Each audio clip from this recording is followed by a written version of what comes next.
เปิดปุ๊บก็ติดปั๊บ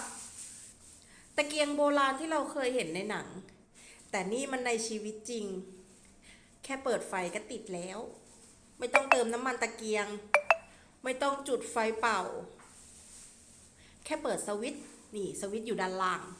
แค่เปิดปุ๊บก็ติดปั๊บดูดีแสงโรแมนติกสุดๆจะวางตั้งไว้หัวเตียงหรือจะพกไปแคมปิ้งก็ได้นะสนใจสินค้ากดสั่งซื้อที่ตะกร้าได้เลยจ้า